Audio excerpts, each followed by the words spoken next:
آپ انگریزوں کی اتنی تعریف کیوں کرتے ہیں جب کہ ہم نے ساری زندگی انہی کے ملکوں میں گزاری ہے؟ ٹھیک، وہاں اولڈ ایج ہوم ہے، نشہ عام ہے، بے حیائی کا طوفان ہے، ہم جنس پرستی ہے، خودکشی کا رجحان ہے، جرائم کی بھرمار ہے۔ پلیز انگریزوں کی تعریف سے توبہ کریں۔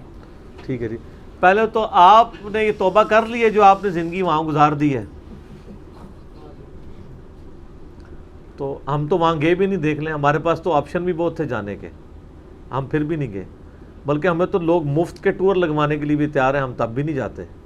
ٹھیک ہے، تو آپ تو اپنے پیسے خرچ کے گئے ہیں اور کہہ رہے ہیں پوری زندگی وہاں گزاری ہے، تو آپ نے کیا توبہ کر لی؟ مجھے تو توبہ اس بات پہ کروائیں جب جتنے گناہ آپ نے گنوائے ہیں میں ان گناہوں کی بنیاد کے اوپر ان کی تعریف کر رہا ہوں۔ ان چیزوں کو تو چاہے وہاں پہ ہوں چاہے یہاں پہ ہوں، سب سے زیادہ میں کنڈیم کرتا ہوں۔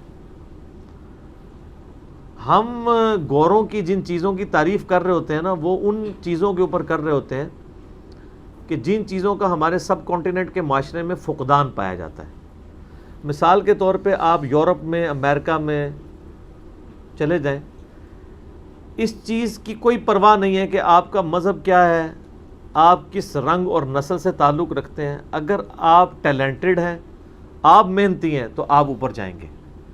کئی پاکستانی وہاں پہ ارب پتی نہیں ہیں کیا، امریکہ میں، یورپ میں؟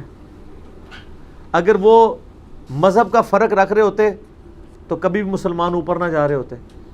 آپ جاپان میں چلے جائیں، ارب پتی ہیں مسلمان پاکستانی، ٹھیک ہے، یہاں کوئی سوچ بھی سکتا ہے اتنی ان کے پاس رقم ہے، تو وہاں پہ کم از کم ٹیلنٹ کی قدر تو ہے۔ دوسرا، وہاں پہ آپ کاروبار کرنا چاہیں تو آپ کو جگہ جگہ رشوتیں تو نہیں دینی پڑتی۔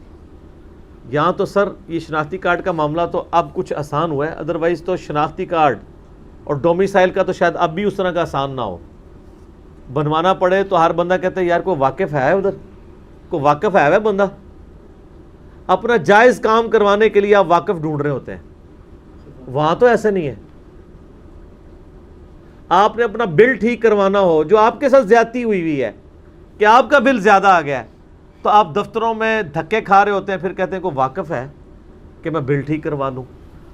بیسک ہیومن رائٹس ایک بندے کے جو ہیں وہ آپ کو یورپ اور امریکہ میں اویلیبل ہے۔ یہ میں ان کے کوئی فضائل و برکات نہیں بیان کر رہا، میں آپ نے چونکہ مجھ پہ ایک بہت بڑا الزام لگایا تو میں اس کا جواب دے رہا ہوں کہ میں ان باتوں کی تعریف کر رہا ہوں جس کا یہاں پہ فقدان پایا جاتا ہے۔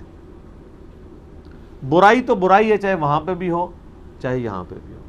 ویسے وہاں سے رہنے والوں سے اگر آپ پوچھ لیں، یہاں پہ اگر کوئی بے پردہ عورت گھومتی ہے نا تو اس کو داڑھی والا، بغیر داڑھی والا، نماز والا، بغیر نماز والا، ٹوپی والا، بغیر ٹوپی والا، ماشاءاللہ گھر تک چھوڑ کے آتا ہے۔ ٹھیک بات۔ لیکن وہاں پہ عورتیں سکرٹ میں بھی پھر رہی ہیں نا، کوئی کسی شخص کو یوں نہیں، یہ بھی ہراسمنٹ میں آتا ہے۔ آپ کسی کو گور کے نہیں دیکھ سکتے، یہاں تو برقعے والی کو نہیں چھوڑتے لوگ، تو کم از کم بیسک ہیومن رائٹس تو ہیں نا۔ باقی جتنی آپ فحاشی چیزیں عام کر رہے ہیں نا، ان سے اگر آپ بچنا چاہیں نا تو آپ وہاں بچ سکتے ہیں، آپ سے زبردستی کوئی یہ کام نہیں کروائے گا۔ اسی لیے کئی لوگ آپ نے دیکھا ہے کہ باہر کے ملک میں جا کے زیادہ پریکٹسنگ مسلمان بن گئے، کیونکہ باقی بےایمانیوں سے وہ بچ گئے، دو نمبریوں سے بچ گئے۔ تو ہمارے ملک میں دو نمبری داڑھی والا بھی دودھ میں پانی ملا رہا ہے، بغیر داڑھی والا بھی ملا رہا ہے، گندا فروٹ اچھا کہہ کے داڑھی والا بھی بیچ رہا ہے، بغیر داڑھی والا بھی بیچ رہا ہے، نمازی بھی بیچ رہا ہے، بغیر نماز والا بھی بیچ رہا ہے۔ جھوٹ نماز پڑھنے والا بھی بول رہا ہے، بغیر نماز پڑھنے والا بھی بول رہا ہے، تو سارے برابر ہی ہیں۔ ٹھیک ہے، بلکہ مجھے وہ ایک لطیفہ یاد آ گیا، عرض کر دوں، اس سے ویسے ریلیٹڈ ہی ہے۔ وہ اگلے دن کسی نے ایک لطیفہ شیئر کرایا ہوا تھا، مجھے وائف نے پڑھایا، اس کو کسی نے بھیجا تھا واٹس ایپ کے اوپر یا فیس بک پہ، میں تو یوز نہیں کرتا، میرے پاس تو سادہ سادہ موبائل ہے۔ تو وہ کیلی بیٹھ کے بڑا ہنس رہی، میں نے کہا کیا؟ اس نے کہا یہ لطیفہ، میں نے کہا سناؤ۔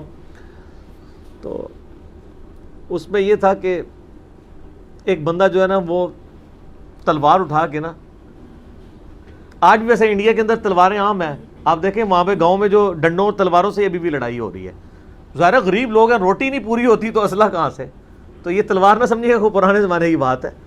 ایک بندہ تلوار اٹھا کے مسجد میں آ جاتا ہے، مسجد میں ابھی تازہ تازہ نماز ختم ہوئی ہوتی ہے تو وہ آ کے پوچھتا ہے بتائیں آپ میں سب سے نیک بندہ کون سا ہے؟ تو وہ سارے لوگ نا اشارہ کرتے ہیں ایک بابا جی کی طرف، کہتے ہیں یہ بابا جی ہیں، یہ سب سے نیک ہیں۔ تو وہ کہتا ہے جی چلو بابا جی میرے نال۔ وہ جاتا ہے باہر اور بابا جی کے سامنے ایک بکرے کو قربان کرتا ہے اس تلوار کے ذریعے، ٹھیک ہے، ان کے قدموں پہ، ان کو آنر دینے کے لیے۔ لیکن اندر والے یہ منظر نہیں دیکھ رہے۔ تھوڑی دیر بعد وہ اندر آتا ہے اور اس کے تلوار کے ساتھ خون بھی لگا ہوتا ہے، اور بابا جی بھی باہر ہی کھڑے ہیں۔ کہنا جی ہوں دسو اس تو بعد میں کون ہے؟ تو وہ سارے کہتے ہیں جی امام صاحب۔ تو امام صاحب کہتے ہیں نہیں میں تو چیک کرنا ایسا میری کیبل نہیں سی آ رہی کہ تہاڈی آ رہی ہے کہ نہیں۔ وہ جو نماز پڑھانے والے امام صاحب تھے وہ کہتے ہیں میں مسجد میں باقی نمازیوں سے یہ پوچھنے آیا تھا کہ آپ کے گھر کیبل آ رہی ہے کہ نہیں، میری چونکہ کیبل نہیں آ رہی تھی میں وہ پتہ کرنے آیا تھا، میں کوئی نیک نہیں۔ تو آپ کی نیکی کا معیار تو یہ ہے۔ تو یعنی دنیاوی منفعت ان ساری چیزوں کو دیکھا جا رہا تھا۔ باہر کے ملکوں میں اگر کوئی شریف رہنا چاہتا ہے نا سر تو شریف رہ سکتا ہے، باقی ان برائیوں سے اگر آپ بچنا چاہ رہے ہیں تو وہاں رہ کے لوگ بچ رہے ہیں، وہاں سے کوئی زبردستی نہیں کرواتا، ٹھیک ہے، قانون کی حکمرانی ہے، جوڈیشری کی حکمرانی ہے۔ سر یہاں آپ کے ہاسپٹلز میں کیا ہو رہا ہے؟ کل یا پرسوں پرائم منسٹر نے وزٹ کیا ہے نا ہاسپٹلز کا، دیکھ لیا آپ نے کیا حالت ہے اس قوم کی؟ اور سر ڈیوڈ کیمرون کو بھی آپ نے دیکھا ہے، پرائم منسٹر ہے، سٹنگ پرائم منسٹر ہے انگلینڈ کا، اور اس کو ایک ڈاکٹر ڈانٹ کے نکال رہے ہیں وہاں سے کہ تم کیوں ادھر آئے ہو مریضوں میں۔ یہاں اگر پرائم منسٹر تو چلیں وہ تو اچانک وزٹ کیا تھا، ادروائز یہ پہلے بتا دیتے تو شاید کئی مریض غائب ہوئے ہوتے۔ مریضوں کو اٹھا کے لے جاتے ہیں ہاسپٹل سے صرف جگہ کھلی شو کرنے کے لیے، اور وہاں پہ ڈیوڈ کیمرون کو وہ ڈانٹ کے نکال رہا ہے، اس کی ویڈیو چڑھی ہوئی ہے یوٹیوب پہ، اور وہ اس سے کس طرح معافی مانگ رہا ہے معذرت پرائم منسٹر ہو کے، کیونکہ سر اس کو پتہ ہے جوڈیشری کی حکمرانی ہے، عدالت کی حکمرانی ہے، اس کو پتہ ہے یہ پرائم منسٹر سب سے بڑی پوسٹ ہے۔ ہمارے ملک میں تو پرائم منسٹر اگرچہ بڑی پوسٹ ہے لیکن اتنی بڑی نہیں ہے جتنی ہونی چاہیے، ابھی ہم اس طرح ٹرو ڈیموکریٹک کنٹری نہیں بنے ہیں، لیکن وہاں ڈیموکریسی کا مطلب واقعی ڈیموکریسی ہے، پرائم منسٹر واقعی پھر وہ پرائم منسٹر ہے۔ تو یہاں کوئی سوچ سکتا ہے اس طرح پرائم منسٹر کو نکالے؟ اس کو نوکری سے نکال دیا جائے گا، لیکن اس کو پتا ہے کہ مجھے کوئی نوکری سے نکالے گا میں جا کے عدالت میں، بالکل قانون کی بالادستی ہے، جی قانون کی بالادستی ہے، اور میں عدالت میں جاؤں گا تو مجھے تو اس کو لاکھوں پاؤنڈ مجھے پے کرنا پڑ جائیں گے۔ سر وہاں پہ اگر پولیس والا آپ کو نجائز تھپڑ مار دے نا تو آپ کی موج لگ گئی، اتنے آپ کو پیسے مل جائیں گے۔ تو قانون کی حکمرانی، باقی یہ جو برائیاں ہیں ظاہر ہے وہاں پہ بھی ہیں، یہ نہیں وہاں پہ بھی ڈکیتی ہوتی ہے، وہاں پہ بھی چوری ہوتی ہے، وہاں پہ بھی یعنی ریپ بھی ہوتے ہیں، قتل بھی ہوتے ہیں، سب کچھ ہے، لیکن اتنی اندھی نہیں پڑی ہوئی ہے جتنی ادھر پڑی ہوئی ہے۔ اس طرح کی اندھی وہاں پہ نہیں ہے۔ اگر آپ آرام سے زندگی گزارنا چاہتے ہیں تو آپ زندگی گزار سکتے ہیں، ٹھیک ہے۔ یہاں تو مسجد میں یار جوتیاں چوری ہو جاتی ہیں بندے کی، اور تو اور جہاں پہ لوگ پیورلی نماز پڑھنے کے لیے آئے ہوتے ہیں، ٹھیک ہے۔ تو ہم اگر تعریفیں کر رہے ہوتے ہیں تو ان چیزوں کی کہ وہاں پہ آپ کاروبار کرنا چاہیں تو بغیر سفارش کے کر سکتے ہیں، یہاں پہ تو ٹیکس والے پیچھا نہیں چھوڑتے ہیں، ٹھیک ہے نا، اور ٹیکس بھی وہ لیتے ہیں کہ ان سے جو غریب پہلے ٹیکس دے رہا ہوتا ہے، جو بڑے مگرمچھ ہیں ان کو ہاتھ ڈالنے کے لیے تیار نہیں ہوتا۔ تو یہاں پہ کوئی اس طرح کی قانون کی حکمرانی نہیں ہے۔ میں ان پوائنٹ آف ویو سے بات کر رہا ہوں، تو ورنہ واقعی اگر مذہب کے پوائنٹ آف ویو سے، دینداری کے اعتبار سے جو فیسلٹیز ہمیں سب کانٹیننٹ کے ملکوں میں حاصل ہیں، انڈیا، پاکستان، بنگلہ دیش میں، افغانستان میں، ظاہر ہے کہ وہ یورپ میں نہیں ہے۔ وہاں پہ بیچاروں کو جماعت کے ساتھ اکثر کو نماز پڑھنی نصیب نہیں ہوتی، اور اگر پڑھنی بھی پڑ جائے 20 30 کلومیٹر ڈرائیو کر کے جانا پڑتا ہے۔ تو ہم تو جناب ہر 20 قدم پہ ایک فرقے کی مسجد مل جاتی ہے، اور یہ مسجدیں بھی ویسے فرقہ واریت کی جو کچھ برکات ہیں نا اس کی یہ بھی ہیں کہ مسجدیں زیادہ بن گئی ہیں، ورنہ گاؤں میں ایک مسجد ہوتی نا تو وہ ایک بریلوی بنا لیتے ہیں، دیوبندی کہتے ہیں نہیں ہم بھی ایک بنائیں گے اپنی، کوئی 2 4 اہل حدیث آ جاتے ہیں وہ کہتے ہیں نہیں ساڈی بھی ایک ہونی چاہیے، اگر شیعہ ہوں تو اپنی لدا۔ تو زیادہ تر مسجدیں اس طرح بھی زیادہ بن گئی ہیں، تو یہاں مسجدیں تو بہت زیادہ ہیں۔ لیکن میں آپ کو ایک بات بتاؤں، ابھی بھی اگر سب لوگ نماز پڑھیں نا تو یہ مسجدیں ابھی بھی تھوڑی ہیں، یہ حقیقت بات ہے۔ آپ دیکھیں رمضان میں وقت پڑ جاتا ہے, وضو خانے پہ لانے لگی ہوئی ہیں, ٹوائلٹس پہ لانے لگی ہوئی ہیں, حالانکہ رمضان میں بھی اگر عام حالت میں 0.001% لوگ نماز پڑھ رہے تھے, رمضان میں 2 یا 4% پڑھنا شروع ہوتے ہیں, 50% بھی نہیں پڑھ رہے ہوتے. ہاں, انڈونیشیا ملیشیا میں 85% زیادہ لوگ نماز پڑھتے ہیں. وہاں تو چونکہ ان کو پتہ ہے کہ نماز کے بغیر بندہ مسلمان نہیں رہ سکتا. صحیح مسلم میں حدیث ہے 246 کہ بندے کے کفر اور ایمان کے درمیان فرق نماز ہے. پاکستان کے شناختی کارڈ میں تو آپ نماز اور جمعہ پڑھے بغیر بھی مسلمان ہی ہیں. پچھلے دنوں میں نے اخبار میں پڑھا, دنوں کیا اب تو یہ 2-2.5 سال پرانی بات ہے, کہ انڈونیشیا میں ظہر کی نماز کے اوقات میں ٹریفک جام ہو جاتی تھی.